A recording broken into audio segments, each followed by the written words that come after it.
Okay, it's going to be a review of NXT Takeover Dallas. This was a great show. We start off the night with the Revival defending the tag team championships against the American Alpha. This is okay. I thought the crowd definitely gave this match a huge assist. There's a ton of near falls with, a lot of Steamboat and Savage, like, small packages and roll ups. You featured a lot of that. The American Alpha, went over here, surprisingly, but the Revival got a lot of heat.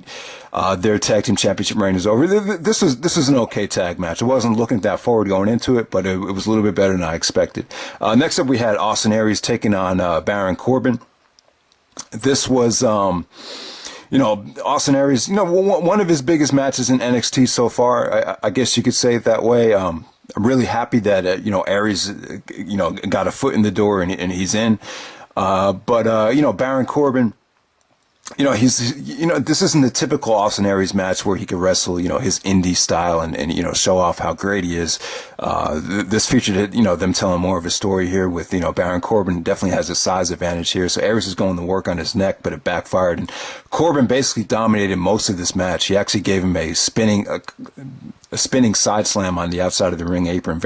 A very Cena-like, side slam right there. But Aries got the upset, got the roll up. It wasn't, this might have been the worst or weakest match of the night. It wasn't a spectacular match, but, you're just happy for Austin Aries. I remember at Evolve 7, 5 years ago, he wrestled Dean Ambrose, John Moxley in the main event. And obviously Ambrose is facing Brock Lesnar this weekend. So that's pretty much as high as you can go. And Aries is still kind of, working his way up the card. But, great thing about wrestling, you don't, and it's not the NFL or not the NBA where 30, 32 years old, you have to think about retiring already because, you're slowing down. In pro wrestling, it takes a lot longer to learn the craft and there's a longer lifespan, I guess. So hopefully we see Austin Aries and AJ Styles and, matches like that down the road. So he definitely has a bright future. Maybe even him versus Finn Balor for the NXT title is something you could look forward to heading into the summertime. All right, so next up we have Nakamura taking on Sami Zayn. Shinsuke Nakamura in the WWE. It's like, who would have thought, man? It was great atmosphere. There was actually a holy shit chant just for seeing Nakamura walk out to the ring. Two of the most reliable performers in the world right here. Did anyone expect this to be disappointing? I don't think so. It definitely lived up to expectations. I think we all knew this was going to be the match of the night, and it was. It definitely probably the WWE match of the year. If you really think about it, I don't think anything really comes close right now. It was, they were just giving each other strikes, and the crowd just gave them a standing ovation. You saw an awesome, I think Sami actually went for a Yakuza kick, and he got himself tangled up in the turnbuckle, and then Nakamura hit the inverted exploder to him.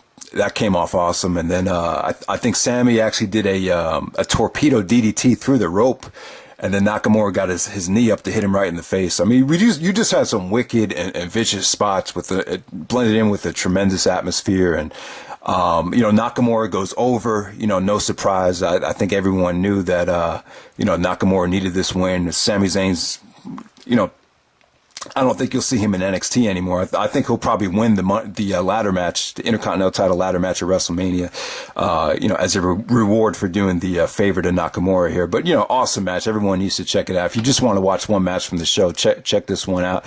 So next up we have Bayley defending the NXT Women's Championship against Asuka. Great stuff. Asuka, my first time watching Asuka was over in London for NXT London. And she really impressed the hell out of me. I was like, wow, man, they're really bringing in the best talent in the world internationally, not just for the men, but for the women as well. And, I love Bayley.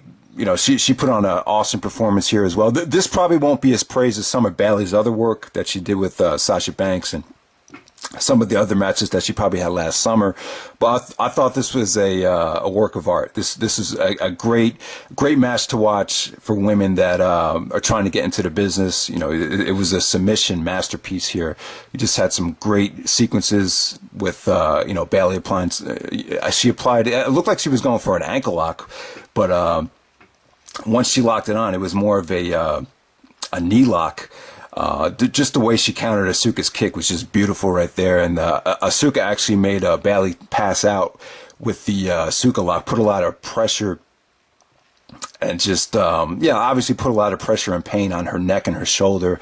Bayley didn't tap. She just passed out. I thought the ending probably could have came off a little bit better. I don't know. I just felt like, I don't think anyone expected Bayley to pass out like that. So it was a little bit abrupt, but, still good stuff. Just awesome women's match. Definitely, like I said, it's probably not as great as some of Bayley's other work, but this is still probably one of the best women's matches I've ever seen. So it's just great stuff. Next up, we have Finn Balor and Samoa Joe. I would probably say the match from London was probably a little bit better than this, but I thought this had more intensity and a better atmosphere. Joe actually headbutted, they were going for strikes and blows as soon as this match started, and Joe actually headbutted Finn Balor, and he was bleeding from, the eye. The blood was going over everywhere. It looked like he was bleeding from the nose, but it was actually the eye. And, everyone, they kept on stopping the match to stop the blood. There was a fuck PG chant. They were like, let Joe bleed, let Joe bleed. It's tough though, because of the Nigel situation, we've come to realize that, if you have two guys bleeding in the ring, it's pretty much kind of like letting them have unprotected sex in the ring. So it could be deadly, you understand it, and obviously you don't want to have Joe, blood in his eyes, but, it definitely took away from the match for a little bit, but it made Joe a little bit more intense, a little bit more pissed off. And, it kind of gave Joe an added dimension, an added edge. But, still great stuff from these guys. I thought the crowd had great intensity here. The match had great intensity, great atmosphere. I think Balor is going to be the face of NXT. They'll probably pay him like he's a regular WWE superstar, but he'll stay on the NXT roster as the face. So I don't see him losing the championship for a while. Samoa Joe, I would love to see him head up to the WWE. I think it's about time that, no one deserves a spot in the WWE more than Joe, the main roster. Love to see Joe face Lesnar. I think Lesnar's running out of opponents, and, Brock Lesnar, Samoa Joe's been a dream match for years. I would love to see that at SummerSlam. I think that will definitely outdraw and get a lot more subscriptions than, doing Brock and Bray Wyatt. Just have no interest in seeing Brock and Bray, and you're just fearful that they're going to probably go with that, even at WrestleMania tomorrow with Bray Wyatt interference. But definitely love to see Samoa Joe on the main roster. It's been a long time coming. There's been a lot of things said about Joe that he would never be able to make it, and they would give him some crappy gimmick like an Umaga type of gimmick. But it's finally here. There's been rumors that Samoa Joe would debut after WrestleMania, and with the way this match ended, you could definitely see that happening. So that's pretty much it, guys. I enjoyed this show. Great NXT card. Let me know what you guys thought of it, and hopefully we'll be back for WrestleMania with my brother with their review. So take care, and check you